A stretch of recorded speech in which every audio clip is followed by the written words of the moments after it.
Welcome to a half hour of Mind Webs. Short stories from the worlds of speculative fiction.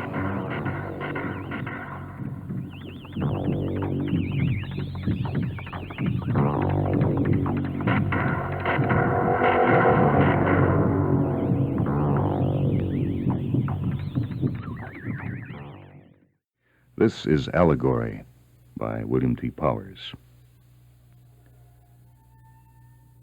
The Research Guidance Center was always busy near the first of the month, for at that time the allotments for research funds were computed and distributed, and the beginning of the first week's run of guidance checks was starting in the big computers in the sub-basements. On one Monday morning, the 3rd of the month, John Mark received a communication that had a considerable effect on his stability rating for some 2 weeks, after which, of course, it didn't matter.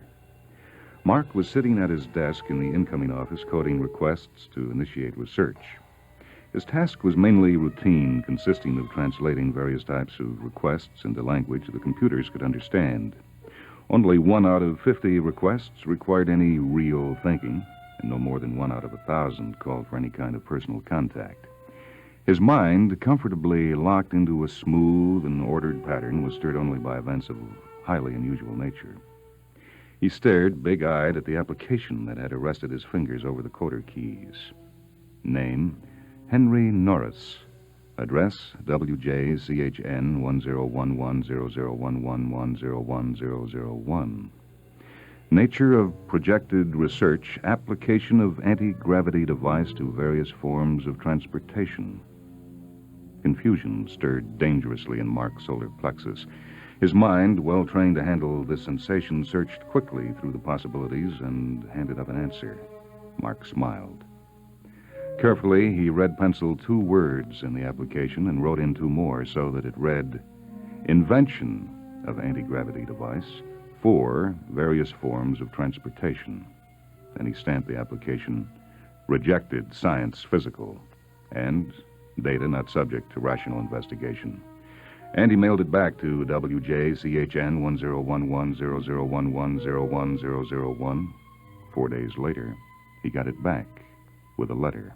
Dear Sir, I have received the enclosed application, returned with the wording changed and a rejection stamp across the middle of it. Naturally, the way you have reworded my application, I can see why you rejected it. However, I wish to apply for permission to apply an invention, not to develop it. Therefore, I am returning another application worded properly and wish to have slightly more accurate handling this time. Mark wondered why the chill went up his spine. Of course, there was nothing to worry about, but, well, that was it. There was nothing to worry about. And with a sigh, he coded the application and sent it to Science Physical. By the time he came back from lunch, the rejected form with the usual explanatory letter was lying on his desk. Out of habit, he scanned it. Dear Sir, your application is being rejected by the Department of Physical Sciences for the following reasons. 1, no anti-gravity device exists. 2, the approved laws of physical science do not allow for the existence of anti-gravity devices. Owing to certain data too complex to go into in this letter, we cannot allow computations for determining the probability of the development of such a device to occupy the services of the Physical Sciences Computing Department. We suggest that you refer to... And there followed a long list of library codes, enumerating books and papers concerning anti-gravity, and a final admonition to become more versed in the laws of physical science. Mark knew that part, so he skipped it. As a matter of form, he added a penciled note to the letter apologizing for the initial mishandling and sent the envelope and its contents off to the mailing chutes. 4 days later, there was a letter from WJCHN 10110011101001 lying on the desk. Dear Sir, I have received your rejection of my application. Since nobody at RGC seems to be able to read, I shall appear personally at your office a week from the date of mailing this letter. In order to avoid any further contact with whomever it is on your staff that is illiterate, I shall bring a working model of my device. And perhaps, by drawing suitable colored pictures and limiting my vocabulary to the 8-year-old level, I shall be able to make you understand that I have an anti-gravity device that I wish to apply to various forms of transportation, and that I do not want my application handled by chimpanzees who happen to know how to type. If the computers say that the device does not exist, that is their privilege. But what the computers say seems to have very little to do with reality. I will see you next Tuesday at 2 o'clock in the afternoon. Or if that is beyond you, roughly halfway between lunch and quitting time. Sincerely, H. Norris. An extremely uncomfortable feeling swept over Mark at the phrase, "What the computers say seems to have very little to do with reality." For a moment he considered calling medical, but reconsidered when he thought that the poor fellow was probably quite frustrated, and the letter was, after all, a form of catharsis. It might be amusing to see his device anyway.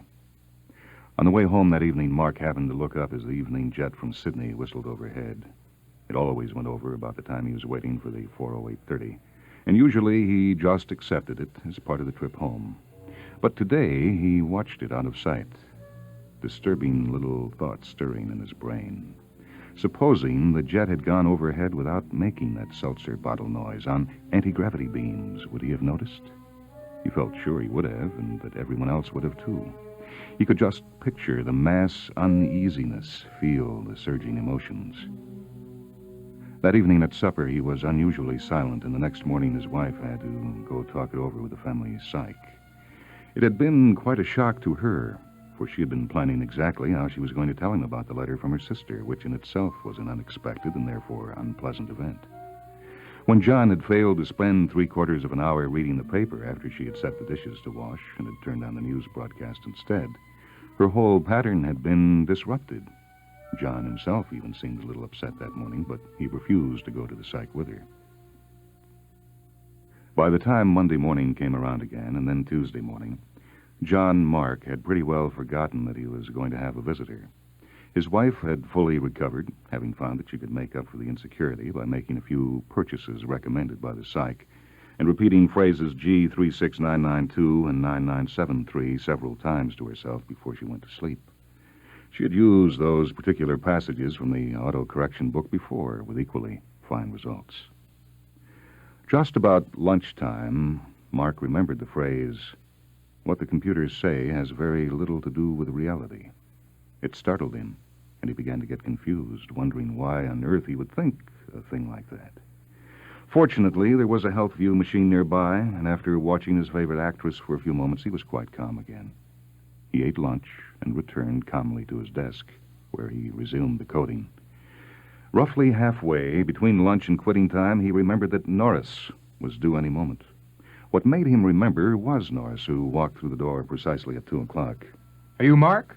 He had a briefcase in his hand, upon which Mark's eyes fastened helplessly.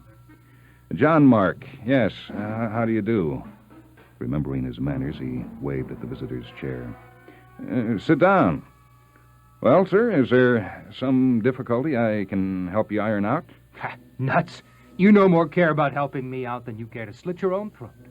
I brought the model. Norris never questioned that Mark knew who he was, and Mark did not even think of asking. "Well, where is it?" Norris paused and looked at Mark with what might have been pity for an instant. Then he shrugged and gave the briefcase a shove toward Mark.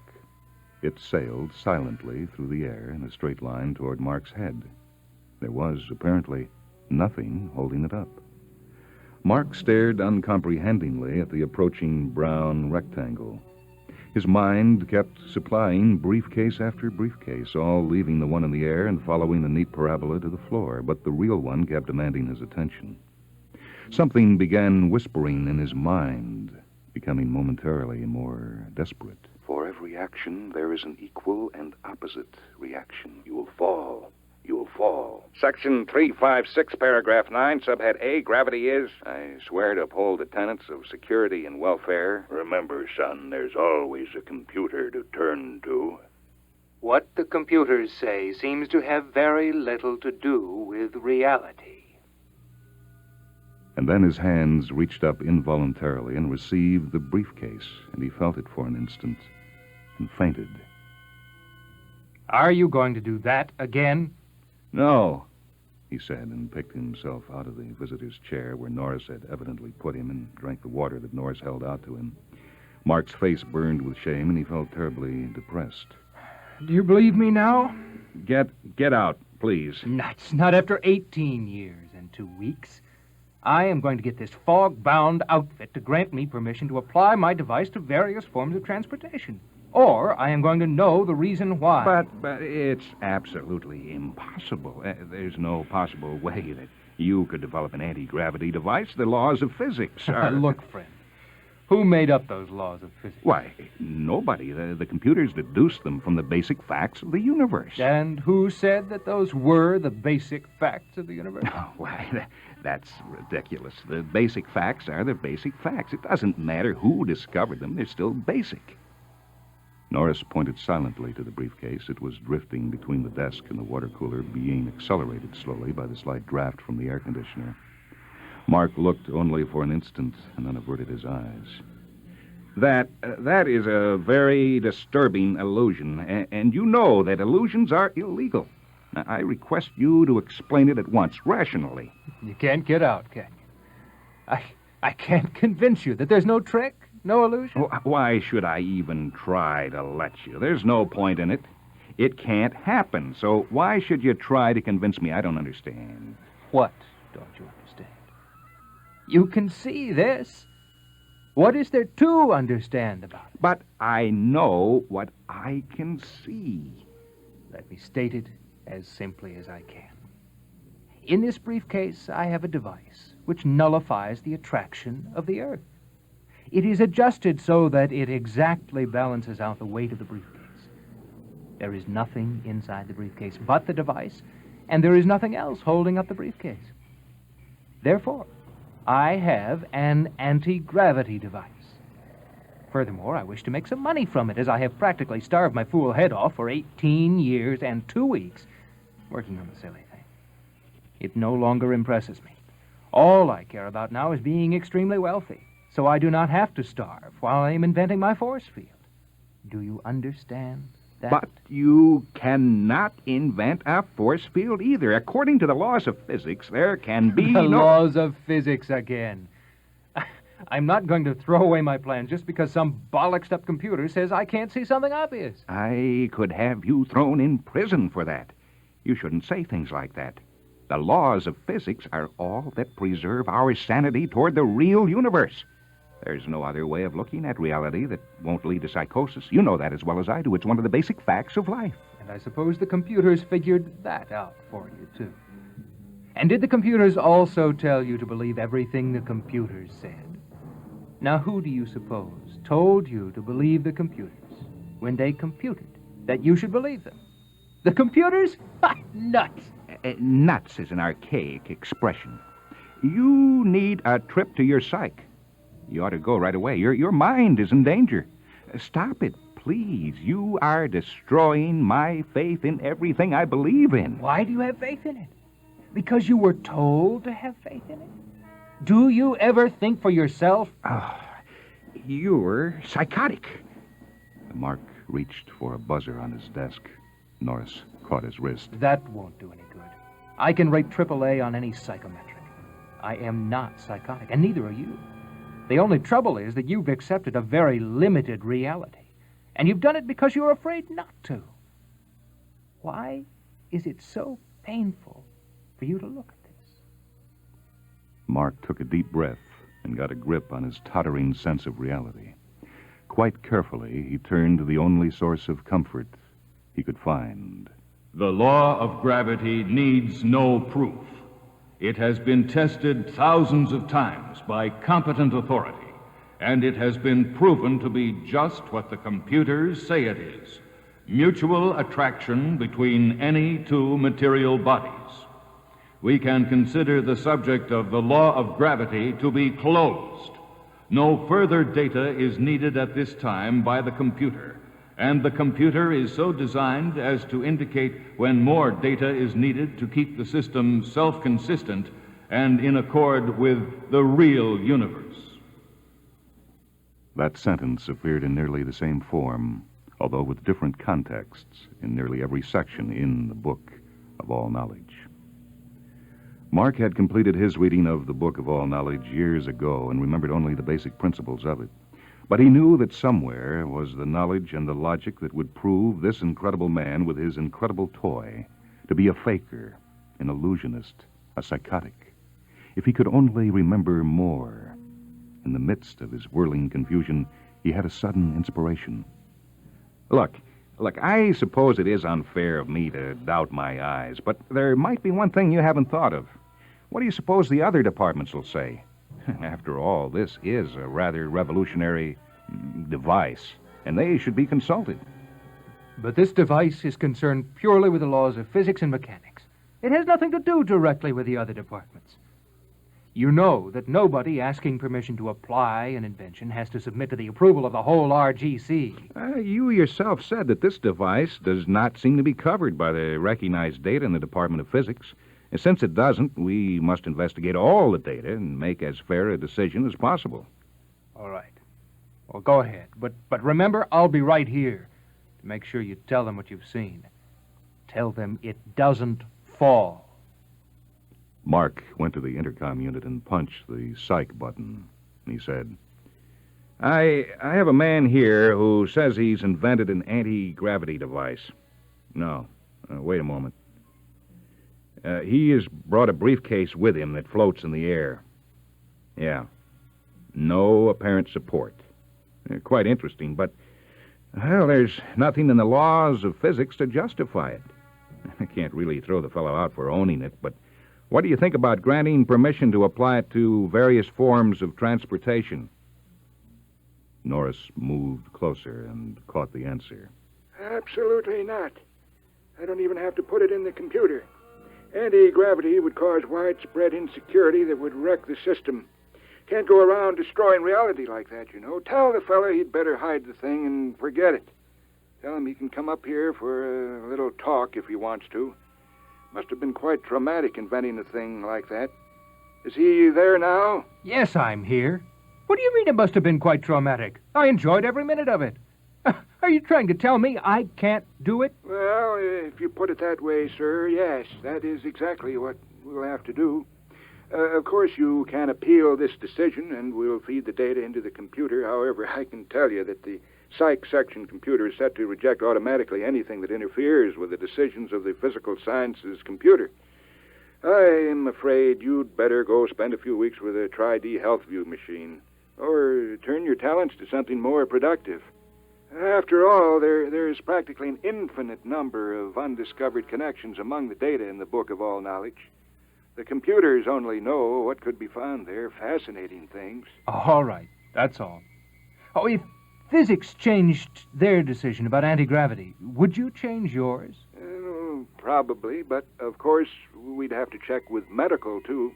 After all, the physical health of our people is just as important as their mental health these days. Medical was quick and to the point. They happened to contact a man with a good memory. Oh, we've had these calls before, Mark. The decision is straightforward. It seems that a Dr. Summers about 50 years ago fed the data into a computer just to see what would happen, and found that no human being could withstand the stresses of anti-gravity flight. Plays hob with the endocrine balance, the blood pressure, respiration rate, and so on. Anyhow, we have a lot of data from psych that says that the introduction of a non-physical thing like that would immediately produce mass psychosis. What did Commerce say? I haven't called him yet. Well, thanks. See you later, Jim. Then Mark punched another button. Yeah, this is Commerce. What sort of thing?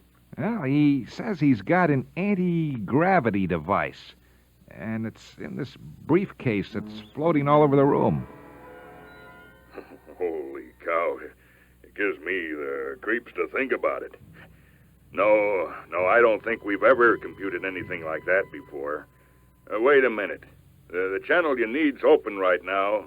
I'll be right back. After a wait of several minutes, the voice resumed, shaken. Listen, you'd better confiscate that gadget, Mark.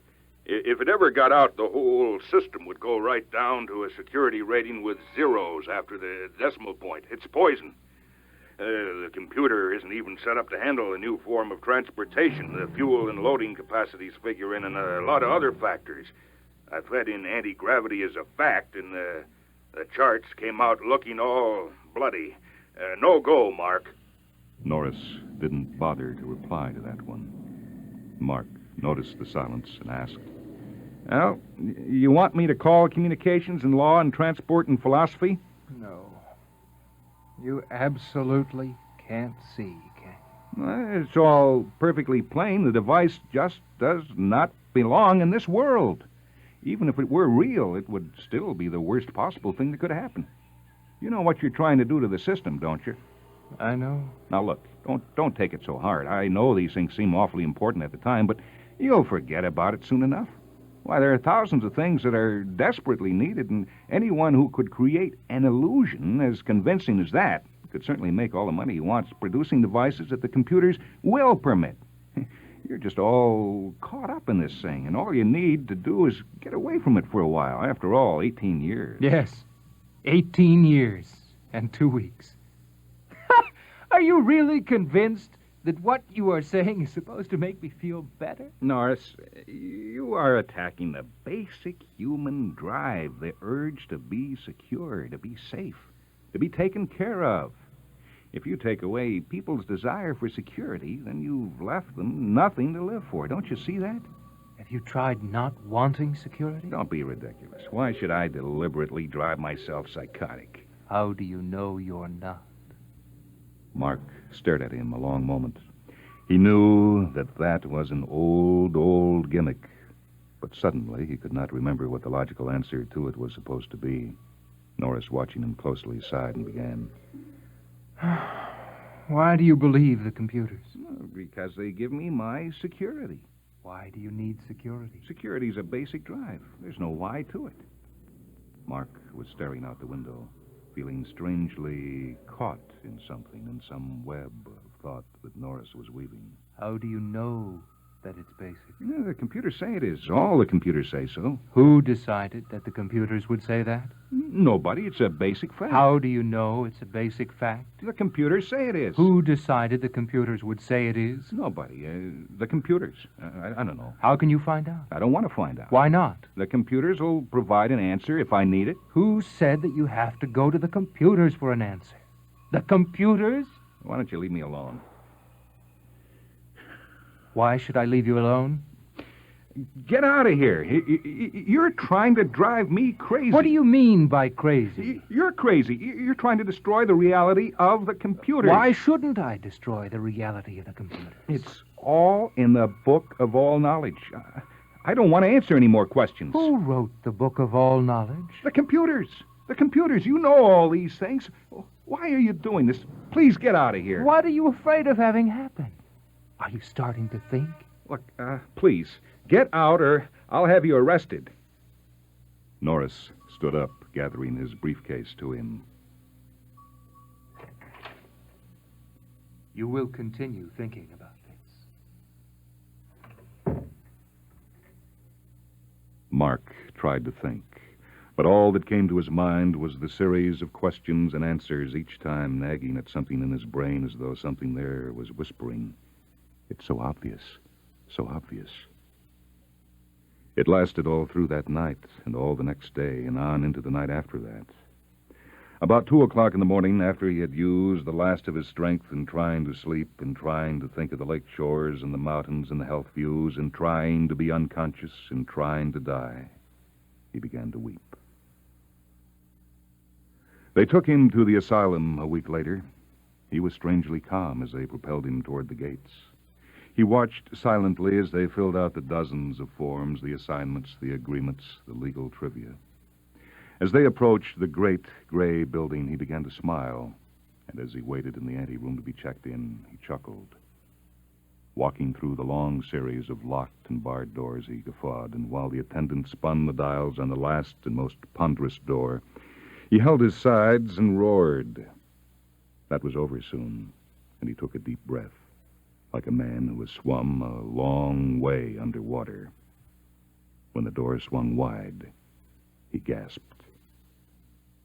Norris looked up from the workbench, gestured at the huge, gleaming laboratory, the scurrying white-coated men, the racks of equipment, the panels studded with jacks and meters, and Norris said, grinning, Welcome to the loony bin.